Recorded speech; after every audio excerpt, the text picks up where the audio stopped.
again, check out Badass Uncle Sam here in New Orleans Square. The guy's got a lot to say. He's not going to push any opinions on you, but feel free to have intelligent conversation.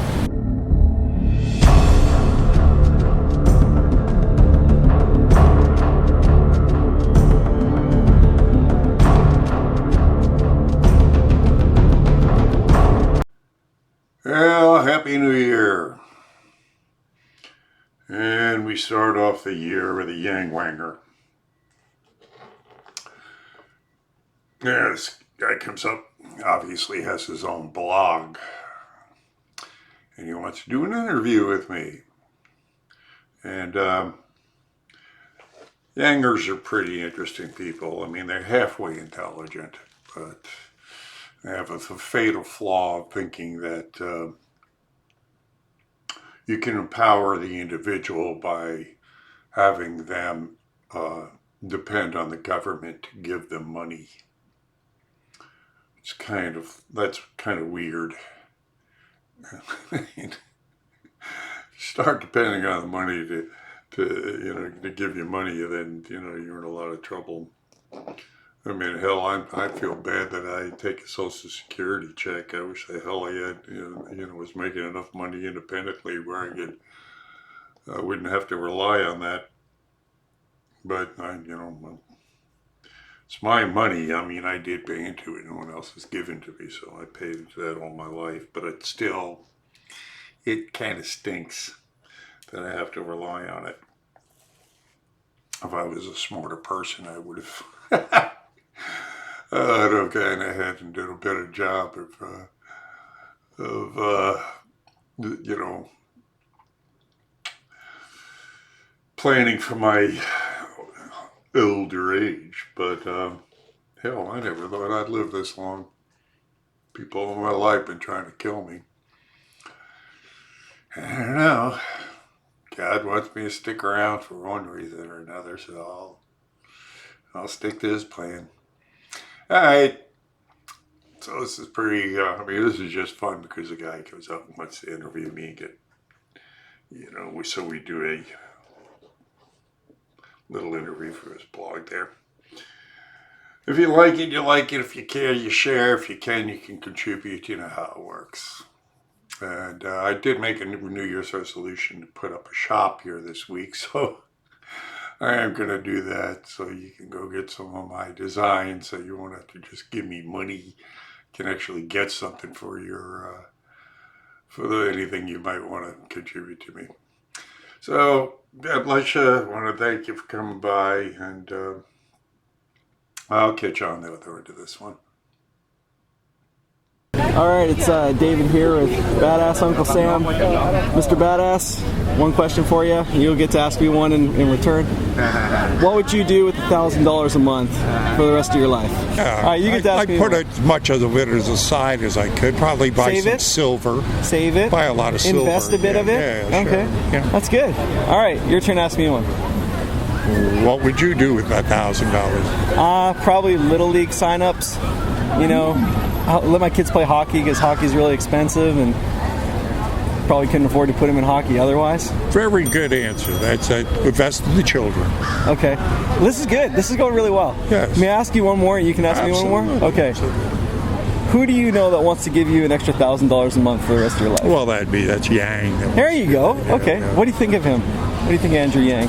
I think he has some... General. Yeah, I think he has some good ideas that need to be addressed. I like his addressing the AI robotic technology that's coming in and what we should be able to do about that. Yeah. I don't know if his answer to that is palatable, if it's possible. I think what we have to do is put the brakes on the AI robotic technology to an extent where it doesn't completely take us over, because I think that is it's heading in that direction. Because I think the tyrannical aspects of the people that are in control are going to take that technology and use it to go ahead and eliminate us.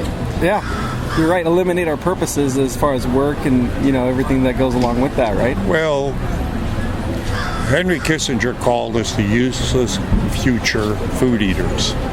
Wow, that's insightful, huh? Yeah, I once asked a Harvard professor out here in economics what would AI robotic technology do to us in the future? And he said, well, about 50% of the people you see walking around right now will be out of work in the next 10 years. I think that's minimal. I think that's conservative. Yeah, I know. And I asked him, well, what are we going to do with all these out of work people? And without missing a beat, he looked at me and said, in the past, we've killed you. Yeah, wow. Matter of factly. Isn't that amazing? Yeah. So this is good. I mean, you're a lot more than a gimmick out here. This is a wise man.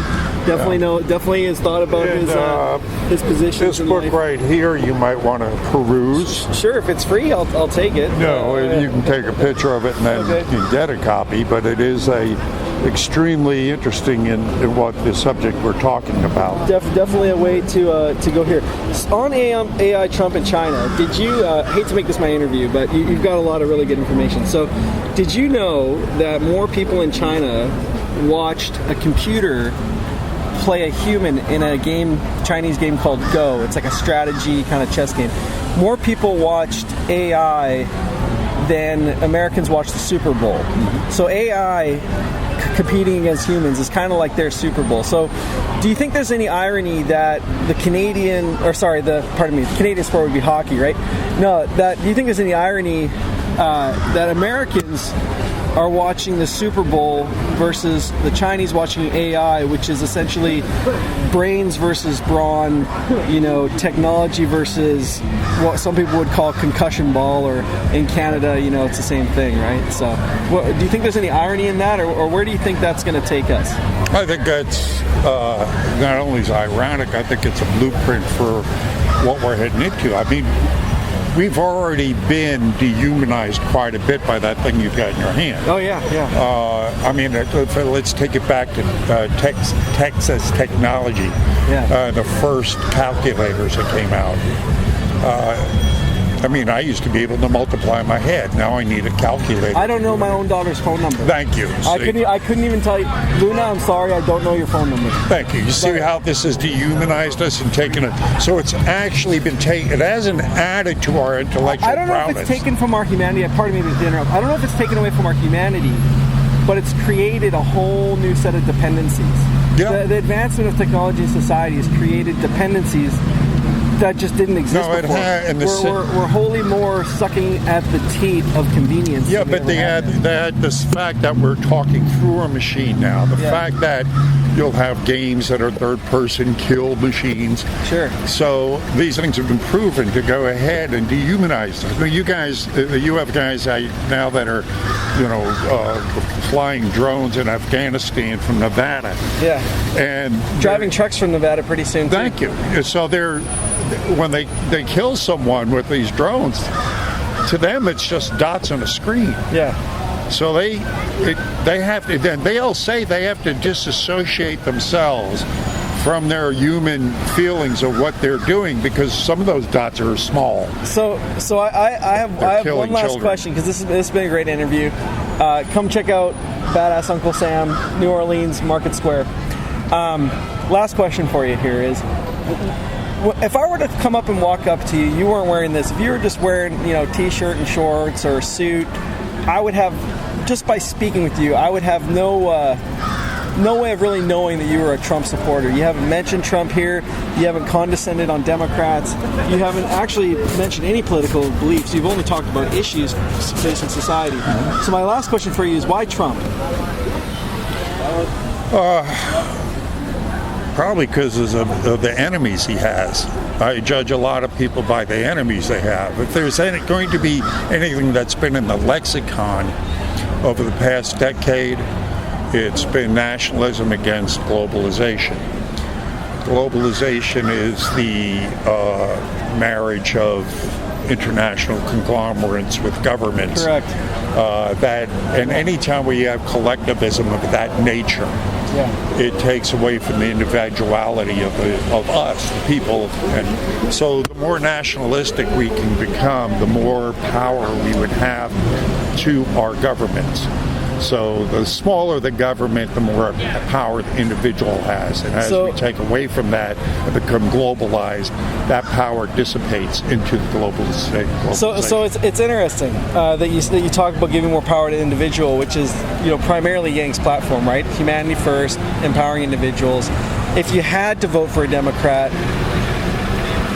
who would you put your money behind?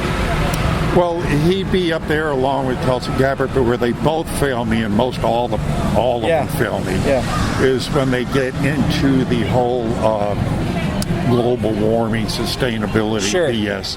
Not a believer that global warming is human caused or a threat to society. I studied it. Back in the day, I helped start the Institute for Environmental Alternatives with Professor Ron Coe. So you've been around the block. I lived with scientists for 3 years. The entire global warming, climate change thing is crap.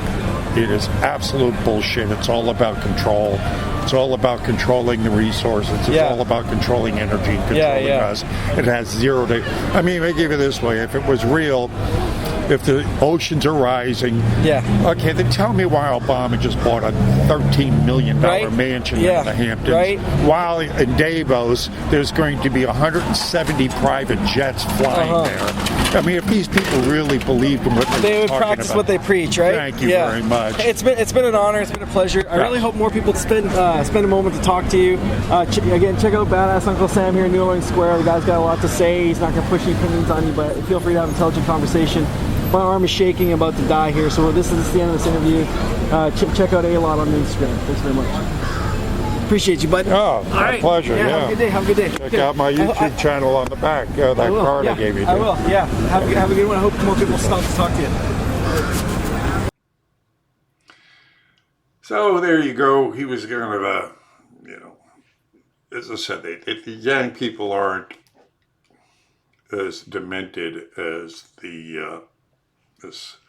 I don't know, Bernie people might be, or Warren people, or any of the other crazy libs, especially the OC aspect of them.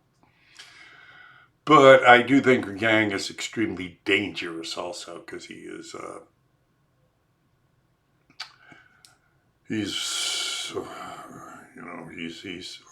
one of those half-truths guys. So he's really dangerous. They're all dangerous. Even Trump's dangerous. So we got to keep him in check. Anyway, God bless you. Thanks for coming by. Remember to pray for me out there. I am praying for you, and I'll see you on the streets.